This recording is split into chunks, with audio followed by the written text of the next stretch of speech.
ನಮಸ್ಕಾರ ಎಲ್ರಿಗೂ. ಬನ್ನಿ ಇವತ್ತು ಹೋಟೆಲ್ ಶೈಲಿ ಒಂದು ಮಸಾಲೆ ದೋಸೆ ರೆಸಿಪಿ ನೋಡೋಣ. ಇಲ್ಲಿ ನಾನು 3 ಕಪ್ ಅಕ್ಕಿ ತಗೊಂಡಿದ್ದೀನಿ. ದೋಸೆ ಅಕ್ಕಿ, ಸೊಸೈಟಿ ಅಕ್ಕಿ ಅಂತ ಹೇಳ್ತಾರಲ್ಲ ಅದು. 3 ಕಪ್ ಅಕ್ಕಿಗೆ 1 ಕಪ್ ಉದ್ದಿನಬೇಳೆ 3:1 ರೇಷಿಯೋ, ಒಂದು ಅರ್ಧ ಕಪ್ ತೊಗರಿಬೇಳೆ ತಗೊಂಡಿದ್ದೀನಿ. ಇದಕ್ಕೆ ಎಷ್ಟು ಥರ ಬೇಳೆ ಹಾಕ್ತೀವೋ ದೋಸೆ ಅಷ್ಟು ಕ್ರಿಸ್ಪಿ ಮತ್ತು ರೆಡ್ ಆಗಿ ಚೆನ್ನಾಗಿ ಬರುತ್ತೆ ಕಲರು. ಇಲ್ಲಿ 2 ಸ್ಪೂನ್ ಮೆಂತ್ಯ ಹಾಕ್ಕೊಂಡಿದ್ದೀನಿ. 1 ಹಿಡಿ ಅವಲಕ್ಕಿ ಹಾಕ್ಕೊಂಡಿದ್ದೀನಿ.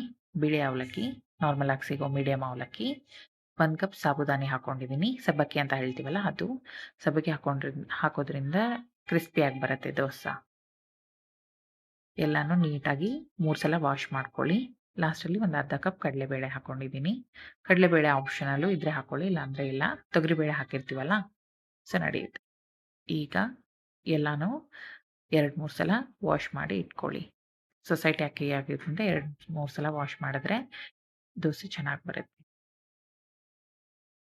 ತೊಳೆದಿಟ್ಟಿರೋ ಅಕ್ಕಿನ 8 ಗಂಟೆ ಕಾಲ ನೆನೆಸಿಟ್ಕೊಳ್ಳಿ.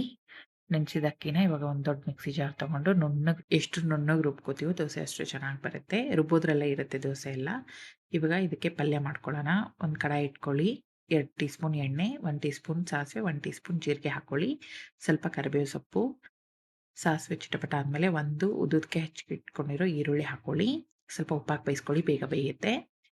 ಈರುಳ್ಳಿ ಕೆಂಪಗಾಗಬೇಕು. ಈರುಳ್ಳಿ ಬಂದಮೇಲೆ ಒಂಚೂರು ಉಪ್ಪು, ರುಚಿಗೆ ತಕ್ಕಷ್ಟು ಉಪ್ಪು ಹಾಕ್ಕೊಳ್ಳಿ. ಒಂದು ಚಿಟಿಕೆ ಅರಿಶಿನ ಪುಡಿ ಹಾಕ್ಕೊಳ್ಳಿ. ನಾನಿಲ್ಲಿ ಒಂದು 4 ಆಲೂಗೆಡ್ಡೆನ 4 ವಿಷಲ್ ಕುಗ್ಸಿ ಸ್ಮ್ಯಾಶ್ ಮಾಡಿ ಇಟ್ಕೊಂಡಿದ್ದೀನಿ. ಈರುಳ್ಳಿ ಬಂದಮೇಲೆ 1 ಟೀ ಸ್ಪೂನ್ ಹಸಿಮೆಣಸಿನ್ಕಾಯಿ ಪೇಸ್ಟ್ ಹಾಕ್ಕೊಳ್ಳಿ.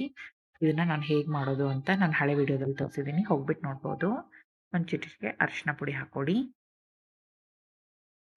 ಈರುಳ್ಳಿ ಎಲ್ಲ ಬಂದಮೇಲೆ 1-2 ಟೀ ಸ್ಪೂನ್ ನೀರು ಹಾಕ್ಕೊಳ್ಳಿ. ನೀರು ಹಾಕೋದ್ರಿಂದ ಈರುಳ್ಳಿ ಚೆನ್ನಾಗಿ ಬೇಯುತ್ತೆ, ಖಾರ ಎಲ್ಲ ಚೆನ್ನಾಗಿ ಕುದಿಯುತ್ತೆ. 1-2-3 ಸ್ಪೂನ್ ನೀರು ಹಾಕ್ಕೊಂಡ್ರೆ ಸಾಕು. ಈಗ ಸ್ಮ್ಯಾಶ್ ಮಾಡಿಟ್ಟಿರೋ ಆಲೂಗಡ್ಡೆನ ಹಾಕಿ ಸೇರಿಸ್ಕೊಳ್ಳಿ. ಆಲೂಗಡ್ಡೆಗೆ ಮಸಾಲೆ ಎಲ್ಲ ಹಿಡಿಬೇಕು. ಚೆನ್ನಾಗಿ ಕಲಿಸ್ಕೊಳ್ಳಿ. ನಾವು ಆಲ್ರೆಡಿ ಉಪ್ಪು ಹಾಕಿ ಬೇಯಿಸಿದ್ರಿಂದ ಇಲ್ಲಿ ಉಪ್ಪು ನೋಡಿ ಹಾಕ್ಕೊಳ್ಳಿ.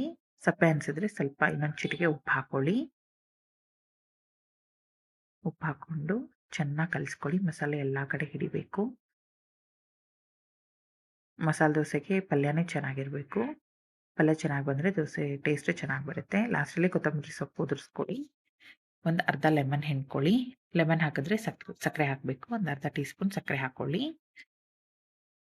ಸಕ್ಕರೆ ಹಾಕ್ಕೊಂಡು ರೆಸಿಪಿಗೆ 1 ಟೀ ಸ್ಪೂನ್ ಎಣ್ಣೆ, 1 ಟೀ ಸ್ಪೂನ್ ಸಾಸಿವೆ, 1 ಟೀ ಸ್ಪೂನ್ ಉದ್ದಿನಬೇಳೆ ಹಾಕ್ಕೊಂಡಿದ್ದೀನಿ. ಸಾಸಿವೆ ಉದ್ದಿನಬೇಳೆ ಚಿಟಪಟ ಅಂತ ಸಿಡಿದ್ಮೇಲೆ ಒಂದು ಸ್ವಲ್ಪ ಕೊತ್ತಂಬರಿ ಸೊಪ್ಪು ಹಾಕ್ಕೊಳ್ಳಿ. ಕರಿಬೇವು ಸೊಪ್ಪು ಹಾಕ್ಕೊಳ್ಳಿ. ಕರಿಬೇವು ಸೊಪ್ಪು ಹಾಕ್ಕೊಂಡು ಸ್ಟವ್ನ ಆಫ್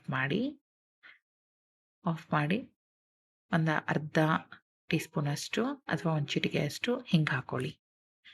ಹಿಂಗೆ ಹಾಕೋದ್ರಿಂದ ಚಟ್ನಿ ತುಂಬ ಟೇಸ್ಟ್ ಬರುತ್ತೆ.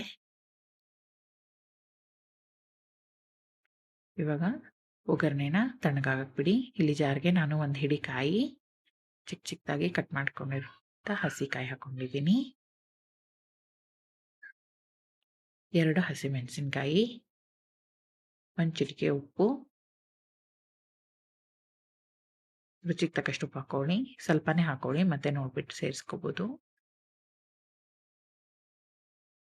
ಒಂದು 2 ಹನಿಯಷ್ಟು ಲೆಮನ್ ಜ್ಯೂಸ್ ಹಾಕ್ಕೊಳ್ಳಿ ಸಾಕು. ತುಂಬ ಟೇಸ್ಟಿಯಾಗಿ ಬರುತ್ತೆ ಚಟ್ನಿ.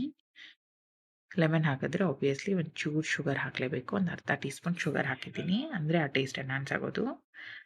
ಇಲ್ಲಿ ನುಣ್ಣಗೆ ರುಬ್ಕೊಂಬಂದಿದ್ದೀನಿ. ರುಬ್ಬಿರೋ ಚಟ್ನಿಗೆ ನಾವು ಮಾಡಿಟ್ಕೊಳ್ಳೋಂಥ ಒಗ್ಗರಣೆ ಸೇರಿಸ್ಕೊಳ್ಳಿ. ಚಟ್ನಿ ರೆಡಿ ಆಯಿತು. ಇದನ್ನು ಗಟ್ಟಿ ಬೇಕಂದರೆ ಇನ್ನೂ ಗಟ್ಟಿಯಾಗೂ ಮಾಡ್ಕೋಬೋದು. ನಮಗೆ ಸ್ವಲ್ಪ ನೀರು ಬೇಕಂದರೆ ಸ್ವಲ್ಪ ನೀರು ಸೇರಿಸ್ಕೊಂಡು ತಿಳಿಯಾಗಿ ಮಾಡ್ಕೋಬೋದು. ಇಲ್ಲಿ ನಾನೊಂದು ಹಂಚನ್ನ ಕಾಯಕ್ಕಿಟ್ಟಿದ್ದೀನಿ ದೋಸೆ ಹಾಕೋಕ್ಕೆ. ಸ್ವಲ್ಪ ಗ್ರೀಸ್ ಮಾಡಿಕೊಂಡು ಒಂದು ಟಿಶ್ಯೂ ಪೇಪರಲ್ಲಿ ಚೆನ್ನಾಗಿ ಉಜ್ಜಿ, ಅಂದರೆ ದೋಸೆ ಚೆನ್ನಾಗಿ ಬರುತ್ತೆ. ದೋಸೆ ಹಿಟ್ಟು ಹಾಕ್ಕೊಂಡು ಚೆನ್ನಾಗಿ ಸ್ಪ್ರೆಡ್ ಮಾಡ್ಕೊಳ್ಳಿ. ಈ ಮಸಾಲೆ ದೋಸೆಗೆ ಮಸಾಲೆನೇ ಮೇನ್ ಇಂಗ್ರೀಡಿಯೆಂಟು. ಈ ಚಟ್ನಿನ ನಾನು ಹೇಗೆ ಮಾಡೋದು ಅಂತ ಹಳೆ ವಿಡಿಯೋದಲ್ಲಿ ತೋರಿಸಿದ್ದೀನಿ, ದಯವಿಟ್ಟು ಹೋಗಿ ನೋಡಿ, ಗೊತ್ತಾಗುತ್ತೆ ಈ ಚಟ್ನಿನ ಹೇಗೆ ಪ್ರಿಪೇರ್ ಮಾಡೋದಂತ.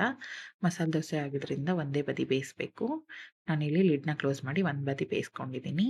ಮಧ್ಯ ಪಲ್ಯ ಇಟ್ಟು ಈ ಥರ ಮಾಡ್ಕೊಳ್ಳಿ. ಮಸಾಲೆ ದೋಸೆ ರೆಡಿ.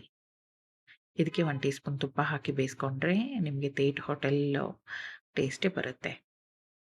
ಹೋಟೆಲ್ದೇ ದೋಸೆ ಅನ್ನೋ ಥರ